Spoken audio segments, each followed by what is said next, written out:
शुक्रवार को हुए बरेली में आई लव मोहम्मद के प्रोटेस्ट के बाद जिस तरह का मामला सामने आ रहा है और उसके साथ ही मीडिया ट्रायल जो चल रहा है, जिस बदतमीजी के साथ मौलाना तौकीर रज़ा को विलन के तौर पर मीडिया पेश कर रही है और उनके नाम के साथ जिस तरह से तू तड़ाक के अल्फाज इस्तेमाल किए जा रहे हैं, उसको लेकर पूरी मीडिया इंडस्ट्री के ऊपर कई तरह के सवालात खड़े हो रहे हैं। और उसके साथ ही शुक्रवार की शाम से ही दिल्ली से, नोएडा फिल्म सिटी से बड़ी संख्या में पत्रकार वहां पर डेरा जमाए हुए हैं बरेली में, बिल्कुल उसी तरह से जिस तरह से संभल में 2 महीने तक डेरा जमाए हुए थे और पुलिस अधिकारियों पर, प्रशासन के ऊपर रोजाना एक नया एंगल देने का दबाव इस मीडिया के जरिए बनाया जा रहा था। बिल्कुल इसी तरह से बरेली में भी आपस में होड़ लगी हुई है तमाम चैनल्स में कि कौन ब्रेकिंग न्यूज़ देता है, चाहे वो किसी भी तरह से पैदा करे एसपी एसएसपी, लेकिन दबाव पुलिस पर पूरा बना हुआ है और रोज़ाना कुछ ना कुछ मसाला पुलिस के ज़रिए मीडिया को दिया जा रहा है।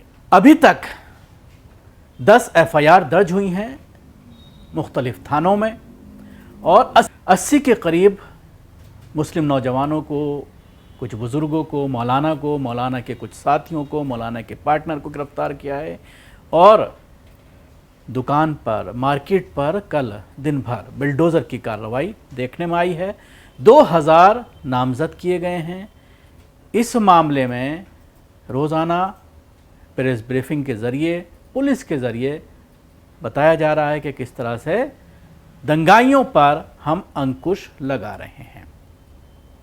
और मौलाना तौकीर रज़ा के साथ साथ, भाई के साथ साथ तमाम मिल्ली तंजीमों ने, चाहे वो जमात इस्लामी हिंद की बात करें, चाहे जमीयत उलमा हिंद की बात करें या all India Muslim Personal Law board की बात करें या उसके अलावा और इंडिविजुअल तौर पर कई उलमा इकराम ने योगी आदित्यनाथ और उत्तर प्रदेश पुलिस की इस कारकर्दगी के ऊपर सवालात खड़े किए हैं, इस हरकत के ऊपर सवालात खड़े किए हैं और इसको एक तरफा कार्रवाई करार देते हुए ये अपील की गई है कि जल्द से जल्द इन लोगों को रिहा किया जाए। जिस तरह से मौलाना तौकीर रज़ा के ऊपर जो आरोप लगाए जा रहे हैं, हालांकि जब ये घटना घटी है, जब पुलिस के ज़रिए लाठीचार्ज किया गया है, तो उस वक्त मौलाना मस्जिद में मौजूद नहीं थे, बल्कि उनको तो जुम्मे की नमाज़ पढ़ने तक जाने नहीं दिया गया। उनको जो है नज़रबंद कर दिया गया था जहां पर वो मौजूद थे उस घर के अंदर, और उन्हें बाहर नहीं निकलने दिया गया था। लेकिन उसके बावजूद जिस तरह से पहले से ही स्क्रिप्ट तैयार थी,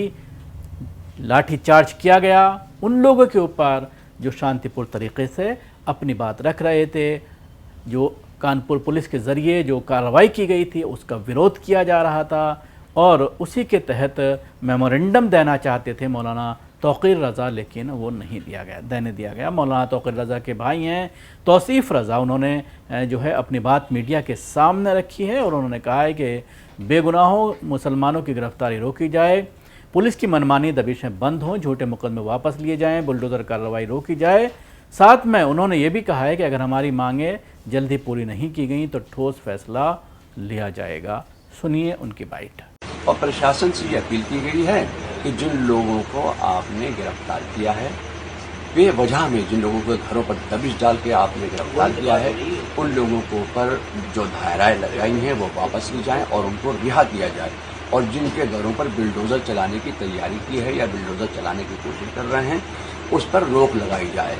हमने ये प्रेस कॉन्फ्रेंस में मुतालबात की। शुक्रवार से लगातार पुलिस की कार्रवाई की जा रही है और अजमेर साहिब की खानका के सज्जादा नसीर ने भी इस पर बयान दिया, लेकिन बरेली की दरगाह आला हज़रत, क्योंकि मरकज, क्योंकि केंद्र है, सुन्नियों का बहुत बड़ा केंद्र है, लेकिन इसमें यहाँ के लोगों ने खामोशी इख्तियार कर रखी थी। उसकी वजह क्या रही? नहीं, खामोशी इख्तियार नहीं कर रखी थी, हम सब यहाँ के हालात देख रहे थे। खामोशी का मतलब ये नहीं है कि जो हो रहा है वो ठीक हो रहा है, ऐसा नहीं।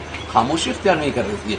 हम जितने भी लोग हैं अपने अपने तौर से काम कर रहे थे और कर रहे हैं, आगे करते रहेंगे और प्रशासन से लगातार हम लोग संपर्क में रहे हैं, उनसे बात कर रहे हैं, गिरफ्तारियां रुकवाने की बात कर रहे हैं, जहां जहां बात कर सकते हैं वहां बात कर रहे हैं।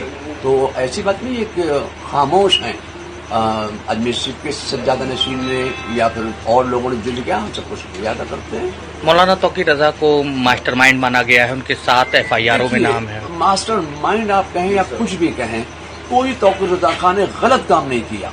ये काम तो होना ही था। आई लव मोहम्मद के ताल्लुक से ज्ञापन देना ही था। अगर बरेली ये काम नहीं करेगा तो कौन करेगा? ये काम तो आला हजरत ही ने हमें बताया है कि इश्क़ रसूल जो है वो जाने ईमान है, मोहम्मद की मोहब्बत दीन हक की शर्त अव्वल है, ये हमें बताया गया है।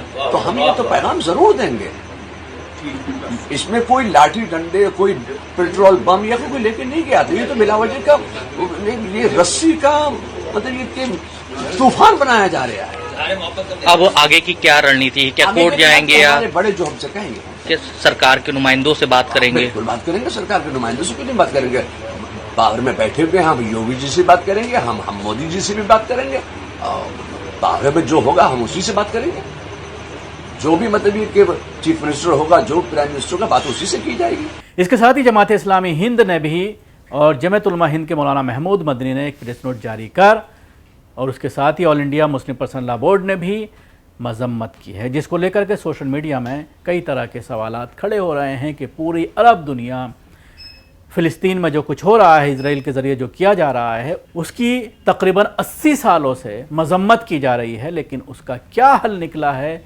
सोशल मीडिया पर इन तमाम उलमा इकराम से और बड़ी बड़ी तंजीमों से ये सवाल किया जा रहा है कि जिस तरह से उम्मत मुस्लिमा की रुसवाई की जा रही है, वो भी सिर्फ इसलिए है कि वो अपने प्रॉफिट मोहम्मद सल्लल्लाहु अलैहि वसल्लम से मोहब्बत का इजहार करना चाहते हैं, लेकिन उनको किस तरह से गिरफ्तार किया जा रहा है, उनके साथ किस तरह की कानूनी कार्रवाई की जा रही है। तो इसमें कोई ठोस कदम उठाने की ज़रूरत है। तमाम मिली तंजीमों के ज़रिए, उलमा इकराम के ज़रिए इसमें कुछ ना कुछ ऐसा करने की ज़रूरत है जिससे इस तरह के मामलों पर अंकुश लगे और बेजा गिरफ्तारियाँ जो हो रही हैं, बेगुनाह मुसलमानों को जो गिरफ़्तार किया जा रहा है, उस पर पाबंदी लगे। इसके साथ ही मैं आपको बताना चाहूँगा कि तौकीर रज़ा के दामाद मोहसिन रज़ा को भी मंगलवार को पुलिस ने घर के कुछ हिस्सों पर बुलडोज़र चलाया। मोहसिन के वाहन चार्जिंग स्टेशन और गैराज को भी बुलडोज़र से तोड़ दिया गया।